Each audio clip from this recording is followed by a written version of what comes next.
Lorsqu'on commence à faire de la vidéo, on se rend compte rapidement que c'est un monde plutôt luxueux. Absolument tout coûte cher. Les caméras, les objectifs, le matériel audio, sans compter tous les accessoires qui vont avec. Mais comment on fait pour réussir sans se ruiner financièrement, vous allez me dire? Heureusement, je vous rassure, il existe de nombreuses alternatives à chacune de ces contraintes. Et je m'apprête à vous les dévoiler dans un instant. Voici mes réponses, mais attention, cela n'engage que moi et c'est à tes risques et périls de les suivre. Fais gaffe. Bien, commençons par le son. Dans audiovisuel, l'audio passe en premier. Vous serez d'accord avec moi, un bon son vaut mieux qu'une belle image. Une vidéo avec un mauvais son peut faire perdre tout intérêt à la regarder. En général, dans le milieu professionnel, la prise son se fait principalement par câble XLR. Ça permet de capturer le son avec une qualité plus pure, avec moins de dégradation du son. Cela évite aussi dans certains cas d'avoir des bruits parasites. Du moins, c'est ce que tout le monde raconte. Je vous mets au défi d'entendre la différence entre un son émis par du XLR et du mini jack. Parce que dans les faits, tout le monde n'a pas forcément la possibilité de se permettre d'investir dans un micro. Le meilleur conseil que je puisse vous donner serait d'acheter un petit câble XLR vers du mini jack, puis d'y ajouter un petit adaptateur. Ça permet d'avoir un son d'une qualité très correcte et ainsi d'éviter d'utiliser le micro du boîtier interne de la caméra. Et cela coûtera qu'une dizaine d'euros plutôt que d'investir dans un enregistreur externe ou dans un adaptateur micro à 300 euros. Je vous garantis que si on peut économiser 300 euros dans le mois, c'est pas négligeable, on va pas cracher dessus, car nous allons pouvoir les investir dans le prochain accessoire. D'ailleurs, parlons-en. La plupart du temps, lorsqu'on tourne en extérieur, la lumière est souvent très forte et intense.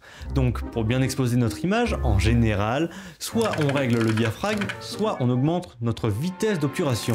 Le souci, c'est que parfois, on aimerait bien tourner en angle de 180 degrés avec un beau flou d'arrière-plan, sans surexposer l'image. Vous suivez? Puis un jour, l'humain a inventé ceci. Voici un filtre ND, un filtre à densité neutre, qui est littéralement une sorte de lunette de soleil. Celui-ci est variable et permet de réguler la quantité de lumière qui rentre dans le capteur. Bon, en gros, c'est des lunettes de soleil pour votre caméra.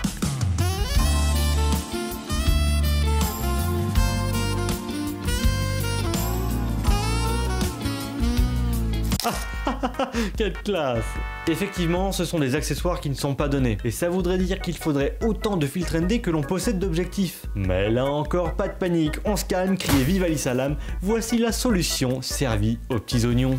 À la place d'investir dans différents filtres ND, il nous suffirait d'acheter ce qu'on appelle des step-up rings ou des step-down rings, qui sont des anneaux qui se vissent les uns dans les autres et qui vont venir se visser à notre filtre et ensuite à n'importe quel objectif que vous ayez. Je vous conseille de prendre un kit dans lequel l'un des anneaux est aussi grand que le diamètre de l'objectif le plus grand que vous ayez. Ça permet d'avoir toute une palette de choix plus diversifiée et donc plus adaptée. Eh oui, il y en a là-dedans.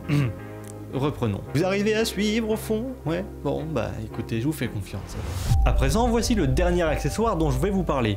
Non seulement parce que j'ai autre chose à faire de ma vie, et qu'ensuite je m'apprête à fermer l'un des plus gros dilemmes du vidéaste. Faut-il obligatoirement avoir une cache pour ta caméra? Eh bien non! Ta caméra est très bien comme elle ne t'a rien demandé, laisse-la tranquille. En revanche, tu auras meilleure impression si tu possèdes une caméra plus volumineuse. Mais cela ne sera qu'une illusion. Donc apprends à maîtriser ta caméra, car le reste ne veut absolument rien dire. Voilà, maintenant vous savez dans quoi investir en premier lieu pour améliorer votre image et votre son. Je vous remercie d'avoir regardé et on se retrouve prochainement. En attendant, je vous invite à voir mon dernier court-métrage, Space Opera, en cliquant juste ici. J'attends. Bon visionnage.